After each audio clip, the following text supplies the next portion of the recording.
نحمده ونصلي على رسوله الكريم أما بعد. اللهم طهر قلبي من النفاق وعملي من الرياء ولساني من الكذب وعيني من الخيانة فإنك تعلم خائنة الأعين وما تخفي الصدور. اللهم افتح حكمتك وانشر علينا رحمتك یا ذا الجلال والاکرام. شادی کے بعد ولیمہ اپنی حسب خواہش کسی عورت سے نکاح ہو جانا بلا شبہ اللہ تعالیٰ کی بڑی نعمت اور دلی خوشی اور مسرت کی بات ہے، اور اس کا حق ہے کہ اس پر اللہ تعالیٰ کا شکر اور اپنی دلی مسرت و شادمانی کا اظہار ہو۔ ولیمہ اسی کی عملی شکل ہے۔ اس میں یہ حکمت بھی ہے کہ اس کے ذریعے شادی کرنے والے مرد اور اس کے گھرانے کی طرف سے خوبصورتی کے ساتھ اس کا اعلان اور اظہار ہو جاتا ہے کہ شادی کے اس رشتے سے ہم کو اطمینان اور خوشی ہے، اور ہم اس کو اللہ تعالیٰ کی قابل شکر نعمت سمجھتے ہیں۔ ظاہر ہے کہ یہ چیز منکوحہ عورت اور اس کے گھر والوں کے لیے بڑی خوشی اور اطمینان کا باعث ہوگی، اور اس سے باہمی تعلق اور مودت میں اضافہ ہوگا۔ رسول اللہ صلی اللہ علیہ وسلم نے اپنے ارشادات اور عمل دونوں سے اس کی رہنمائی فرمائی ہے۔ عن انس ان النبی صلی اللہ علیہ وسلم رأى على عبد الرحمن بن عوف اثر سفرة فقال ما هذا؟ قال تزوجت امرأة على وزن نواة من ذهب. قال بارك الله لك اولم ولو بشاة. بخاری اور مسلم شریف کی یہ حدیث ہے۔ حضرت انس رضی اللہ تعالیٰ عنہ سے روایت ہے کہ رسول اللہ صلی اللہ علیہ وسلم نے عبد الرحمن بن عوف پر، یعنی ان کے کپڑوں پر یا جسم پر زردی کا کچھ اثر دیکھا تو ان سے پوچھا یہ کیا ہے؟ انہوں نے عرض کیا کہ میں نے ایک عورت سے شادی کی ہے کھجور کی گٹھلی کے وزن برابر سونے پر، یعنی اس کا مہر اتنا مقرر کیا ہے۔ آپ نے فرمایا اللہ تمہیں مبارک کرے، ولیمے کی دعوت کرو، اگرچہ پوری ایک بکری کر ڈالو۔ ولیمے میں پوری ایک بکری،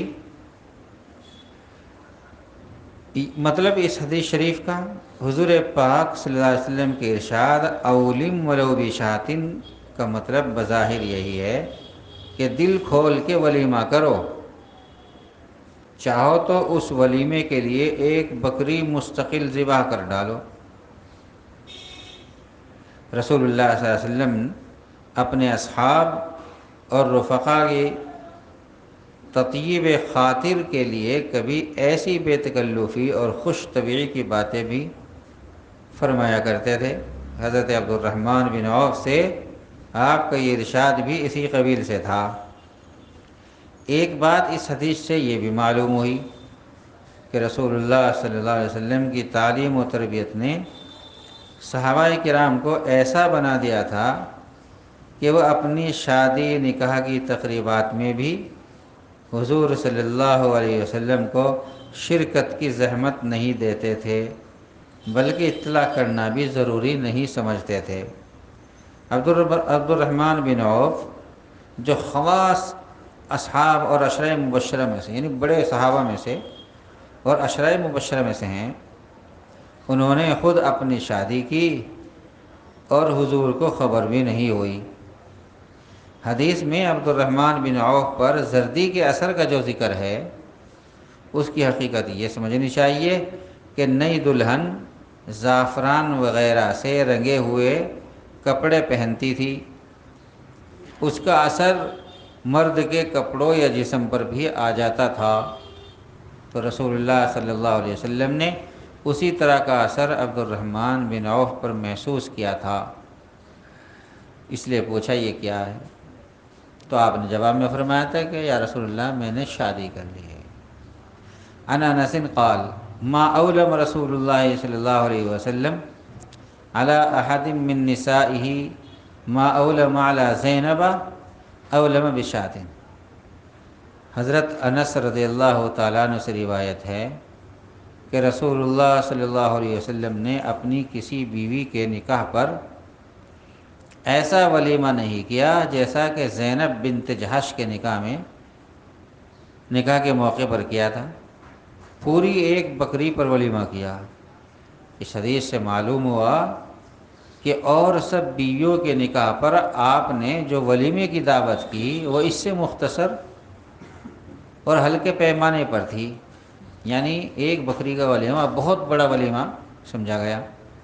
چنانچہ صحیح بخاری میں حضرت صفیہ بنت شیبہ کی روایت سے یہ حدیث مروی ہے کہ آپ نے بعض بیویوں کے نکاح پر جو ولیمے کی دعوت کی تو صرف 2 سیر جو کام میں آئے، یعنی 2 سیر جو میں ولیمہ کر لیا۔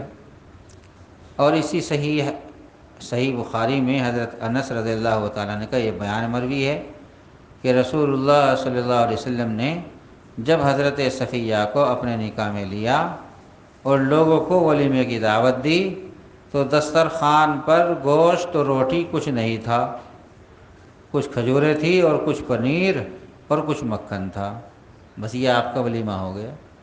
اس سے معلوم ہوا کہ ولیمے کے لیے باقاعدہ کھانے کی دعوت بھی ضروری نہیں ہے، کھانے پینے کی جو بھی مناسب اور مرغوب چیز میسر ہو رکھ دی جائے۔ لیکن بدقسمتی کی انتہا ہے کہ ہم مسلمانوں نے جہیز کی طرح ولیمے کو بھی ایک مصیبت بنا لیا ہے کہ ولیمے کے لیے بھی بڑے لمبے چوڑے خرچ ہوتے ہیں۔ ایک آدمی کی ہمت نہیں، وہ ڈر رہا کہ ولیمہ کیسے کروں، میرے پاس تو اتنا کھلانے کو نہیں ہے، جبکہ ولیمہ